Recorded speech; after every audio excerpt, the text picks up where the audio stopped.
Assalamualaikum warahmatullahi wabarakatuh. Selamat siang semua. Perkenalkan, saya Sakila Nuhopipah. Sebelumnya terima kasih kepada teman-teman karena telah mempercayakan kepada saya untuk memandu berjalannya seminar proposal pada hari ini. Pertama-tama, izinkanlah saya menyapa dosen pengampu mata kuliah seminar penelitian.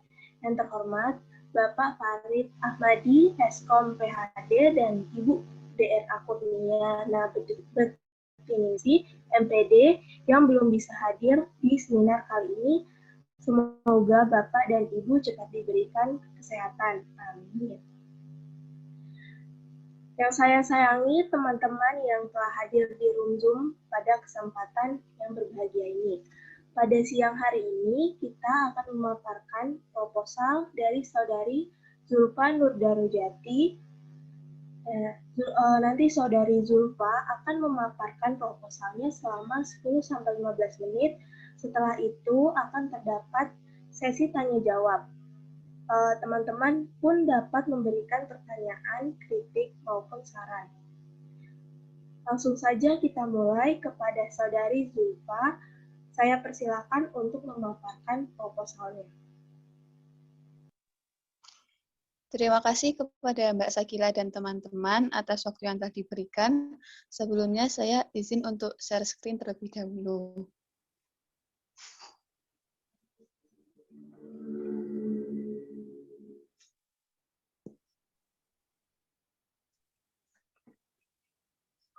Assalamualaikum warahmatullahi wabarakatuh. Di sini saya akan memaparkan proposal penelitian saya dengan judul Pengaruh Pembelajaran Daring terhadap Kemampuan Membaca Siswa Kelas Rendah SD Negeri Sawangargo, Kecamatan Salaman, oleh Zulfa Nurdarojati, NIM 141418438.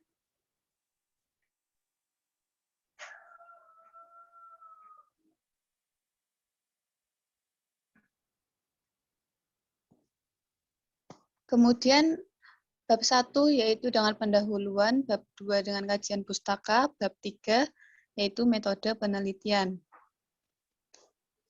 Yang pertama kita masuk ke dalam pendahuluan, yaitu terdapat latar belakang, identifikasi masalah, pembatasan masalah, rumusan masalah, tujuan penelitian, dan manfaat penelitian.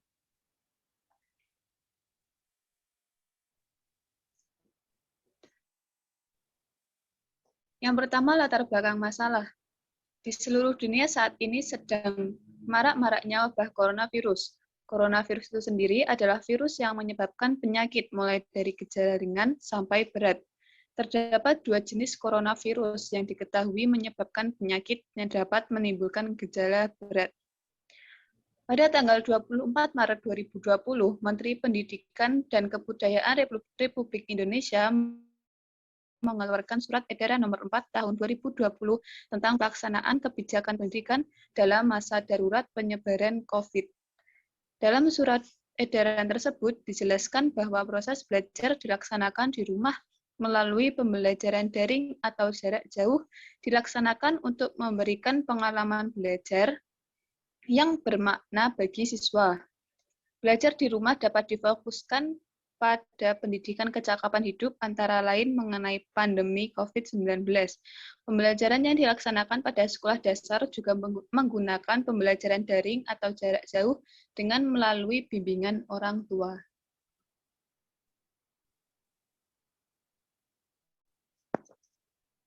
Pembelajaran jauh terbukti kurang efektif bagi siswa kelas rendah, terutama siswa kelas 1 dan 2. Adanya pembelajaran jarak jauh ini, banyak sekali siswa yang masih sulit membaca, bahkan mengenal huruf. Pemberian tugas latihan soal hanya akan menambah beban bagi anak yang masih belum mampu membaca. Alhasil, orang tualah yang berperan dalam pemberian tugas tersebut, pengerjaan tugas tersebut. Hal ini didukung dengan tulisan yang tertera di lembar LKS yang dikumpulkan siswa setiap minggunya. Tidak sedikit lembar kerja siswa dengan tulisan atau jawaban orang dewasa. Tidak hanya itu, hasil belajar siswa meningkat drastis setelah adanya pembelajaran jarak jauh ini. Dan kedisiplinan siswa, orang tua juga dapat dilihat dari ketepatan waktu dalam mengumpulkan tugas dan kelengkapan tugas. Identifikasi masalah. Yang pertama yaitu banyak siswa kelas rendah, terutama kelas 1 yang masih kesulitan membaca dan belum mengenal huruf karena waktu yang tidak memungkinkan untuk melakukan pembelajaran tatap muka. Yang kedua, tugas siswa tidak murni dari usaha siswa. Banyak tugas siswa yang dikerjakan oleh orang tua atau kakak siswa karena banyak yang masih belum bisa membaca dan mengenal angka. Kemudian, motivasi belajar siswa menurun karena tidak didampingi langsung oleh guru, sehingga siswa lebih menyepelekan apabila hanya didampingi oleh orang tua siswa. Kemudian, keterbatasan media dan sarana-prasarana untuk menyalurkan materi kepada siswa, baik dari guru atau dari orang tua siswa. Jaringan dan fasilitas gawai masih menjadi masalah utama dalam hal ini. Selanjutnya, pembatasan masalah.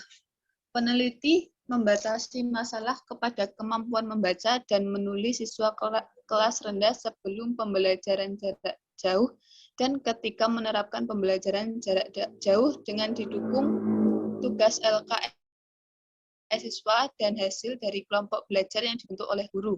Peneliti mendapati tulisan siswa tidak sesuai dengan tulisan siswa kelas rendah dan banyak tulisan yang tidak bisa dibaca, yang disebabkan kurangnya pembelajaran untuk meningkatkan kemampuan membaca siswa karena adanya dampak pandemi ini yang kurang memungkinkan untuk melaksanakan pembelajaran tatap muka.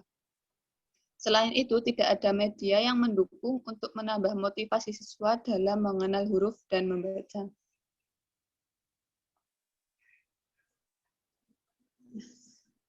Rumusan masalah yang pertama, bagaimanakah kemampuan membaca siswa ketika melaksanakan pembelajaran daring di SD Negeri Sawangargo, Kecamatan Salaman? Yang kedua, bagaimanakah aktivitas membaca siswa sebelum melaksanakan pembelajaran daring dan ketika melaksanakan pembelajaran daring di SD Negeri Sawangargo, Kecamatan Salaman? Yang ketiga, bagaimanakah pengaruh pembelajaran daring bagi kemampuan membaca siswa di SD Negeri Sawangargo, Kecamatan Salaman?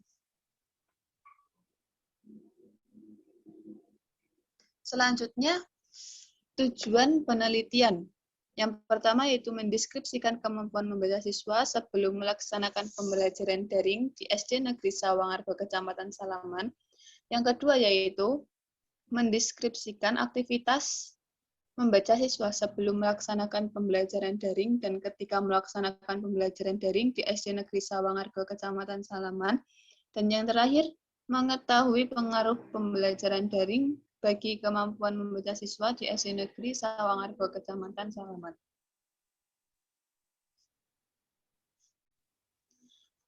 Selanjutnya, manfaat penelitian. Terdapat dua manfaat, yaitu manfaat teoritis dan manfaat praktis. Manfaat teoritis dari hasil penelitian ini nantinya dapat digunakan sebagai sumber referensi, meningkatkan kemampuan membaca siswa, serta dapat digunakan sebagai bahan kajian lebih lanjut untuk penelitian selanjutnya yang berkaitan dengan kemampuan dan minat baca siswa. Selain itu juga sebagai masukan dan bahan pertimbangan dalam pembelajaran untuk meningkatkan kualitas proses pembelajaran dan hasil belajar pokok bahasan yang lain. Yang kedua, manfaat praktis. Terdapat manfaat bagi siswa, guru, sekolah, dan peneliti.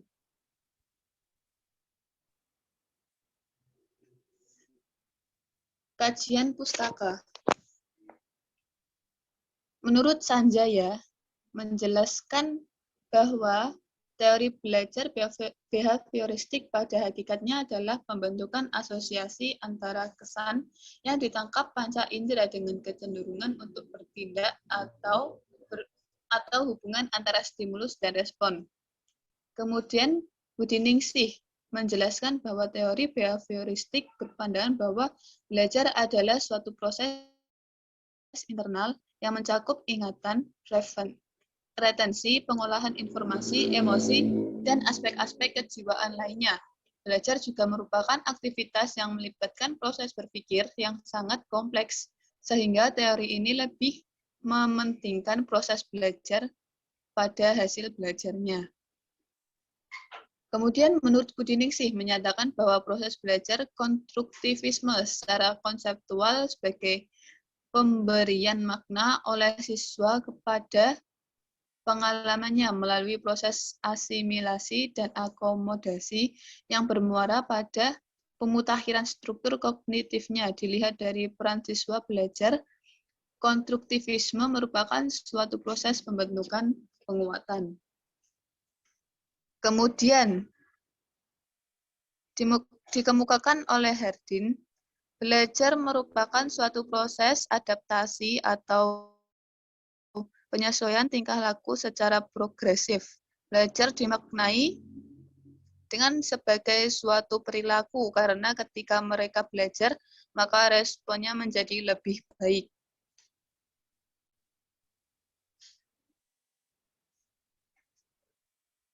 Kemudian, pembelajaran daring artinya adalah pembelajaran yang dilakukan secara online, menggunakan aplikasi pembelajaran maupun jejaring sosial.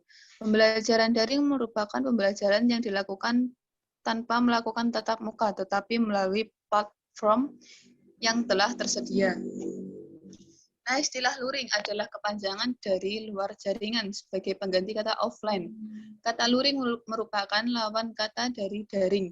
Dengan demikian, pembelajaran luring dapat diartikan sebagai bentuk pembelajaran yang sama sekali tidak dalam kondisi terhubung jaringan internet maupun intranet. Nah, kesulitan pembelajaran daring yaitu jaringan internet yang lemot, kuota internet yang terbatas, proses pembelajaran yang tidak efektif. Dan solusinya yaitu bantuan dari pemerintah dan sekolah, masalah KBM yang kurang efektif, sekolah dan para stafnya perlu menemukan cara tersendiri agar materi yang dipelajari sebisa mungkin dapat dipahami oleh peserta didik.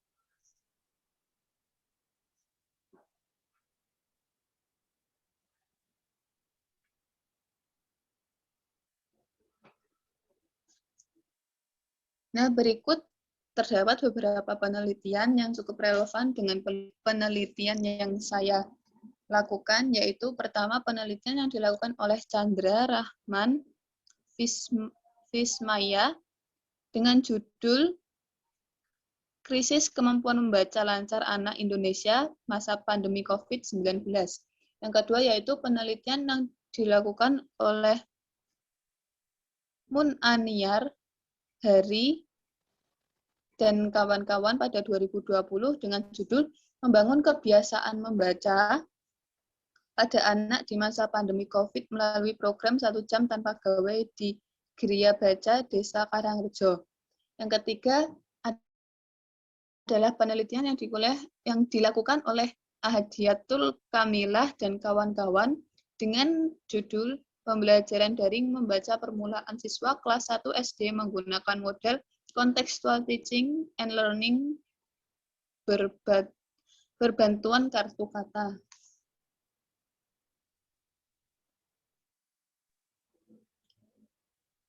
Nah, hipotesis dari penelitian ini yaitu hipotesis H0 adalah pembelajaran daring tidak mempengaruhi kemampuan membaca siswa. Kemudian hipotesis alternatifnya, dengan dilaksanakannya pembelajaran daring akan mempengaruhi kemampuan membaca siswa. Nah, selanjutnya metode penelitian. Metode penelitian yang saya gunakan ini yaitu penelitian eksperimen dengan desain one-shot case study. Dapat dilihat yaitu terdapat X dan 0. X yaitu treatment atau perlakuan, dan 0 adalah hasil observasi sesudah treatment. Di sini terdapat variabel bebas dan variabel terikat. Variabel bebasnya yaitu adalah pembelajaran daring, sedangkan variabel terikatnya yaitu kemampuan membaca siswa. Nah, waktu dan tempat penelitian yaitu waktu penelitian yang saya lakukan yaitu pada tanggal 17 sampai 22 April 2021 dilaksanakan pada jam kerja. Dan tempatnya yaitu SD Negeri Sawangargo, Kecamatan Salaman, Kabupaten Magelang. Nah, di sini karena saya menggunakan one shot case, yaitu terdapat uji coba randomisasi. Terdapat rancangan acak lengkap dengan semua subjek secara acak diberi perlakuan dengan kadar berbeda yang ditentukan. Dan kemudian terdapat rancangan acak kelompok, yaitu subjek awalnya dikelompokkan berdasarkan kemampuannya, kemudian berlaku secara acak pada kelompok-kelompok tersebut.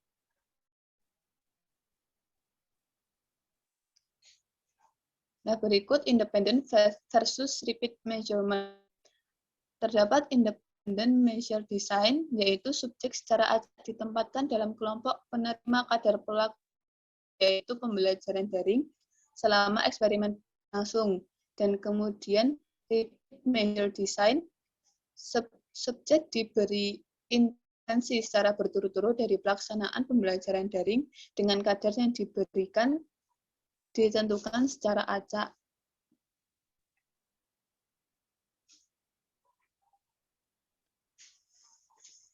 Nah, berikut adalah rumus analisis data. Rumus tersebut dapat digunakan dengan menggunakan hasil belajar siswa, yaitu rumusnya adalah T sama dengan X1 dikurangi X2 dibagi SX1 dikurangi SX2. T yaitu harga T, kemudian X1 adalah rata-rata kelompok sebelum perlakuan, X2 yaitu rata-rata kelompok sesudah perlakuan, X1 adalah standar defisiasi sebelum perlakuan, SX2 yaitu adalah standar defisiasi sesudah perlakuan.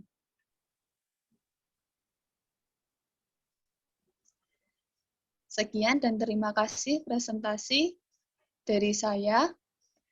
Waktu dan tempat saya kembalikan kepada moderator. Baik, terima kasih kepada Saudari Zulfa. Setelah pemaparan proposal yang telah disampaikan oleh Saudari Zulfa, selanjutnya adalah sesi tanya jawab. Saya membuka satu termin tanya jawab, yaitu dari 3 penanya. Yang teman-teman yang ingin bertanya silakan. Saya izin bertanya. Ya, silakan Saudari Karisma. Sarifah tadi, Sarifah dulu saja nggak apa? Sarifah. Oh ya, sudah. Saudari Sarifah terlebih dahulu ya bertanya. Silakan. Ya, terima kasih. Perkenalkan, nama saya Sarifah, NIM 140141832. Izin bertanya kepada Saudari Zulfa, mengapa Anda tertarik meneliti topik tersebut? Terima kasih. Baik, terima kasih Saudari Sarifah. Selanjutnya teman-teman, apakah ada yang ingin bertanya lagi? Saya izin bertanya. Oh iya, silakan Saudari Karisma. Perkenalkan, nama saya Karisma Dwi Afrilia, NIM 140141845. Di sini saya akan bertanya pada Saudari Zulfa. Berdasarkan proposal yang telah dipaparkan, menggunakan jenis penelitian eksperimen. Lalu bagaimana treatment yang diberikan pada variabel yang telah ditentukan? Terima kasih. Baik, terima kasih Saudari Karisma. Selanjutnya, apakah ada yang ingin bertanya lagi?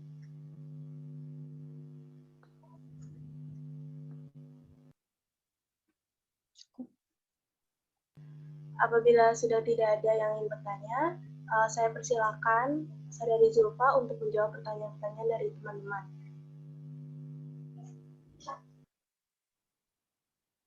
Baik, terima kasih teman-teman atas pertanyaan yang telah diberikan.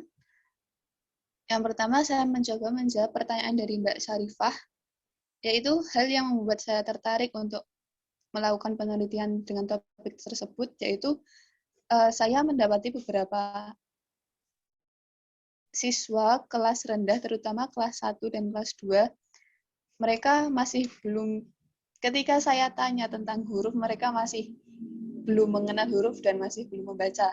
Kemudian saya berpikir lagi, apa yang menjadi faktor mereka masih sulit membaca.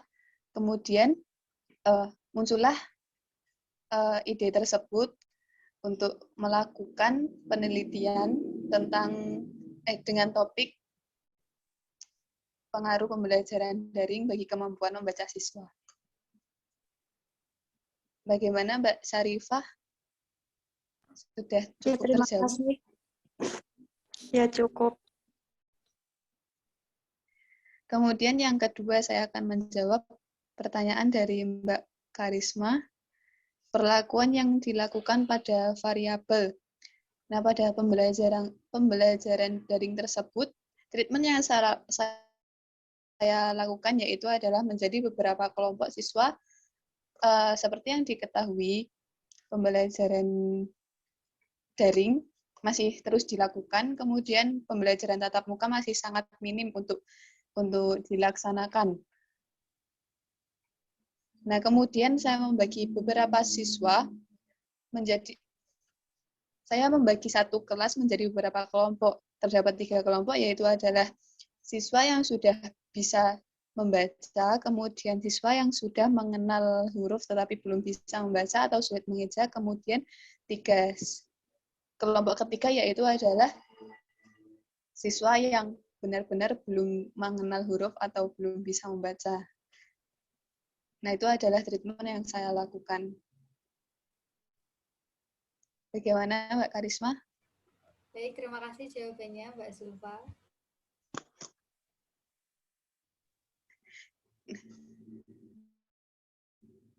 Sekian jawaban dari saya kepada teman-teman. Waktu dan tempat saya kembalikan kepada moderator.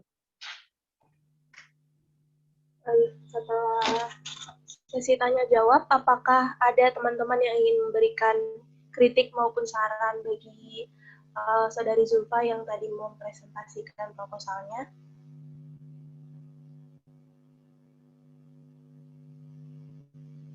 Baik, jika tidak ada yang ingin memberikan kritik maupun saran, pemaparan proposal Saudari Zulfa cukup sampai di sini. Terima kasih pada teman-teman yang telah menyampaikan waktu untuk bergabung pada seminar proposal pada hari ini. Sekian, terima kasih. Mohon maaf apabila terdapat salah-salah kata. Wassalamualaikum warahmatullahi wabarakatuh. Waalaikumsalam warahmatullahi wabarakatuh.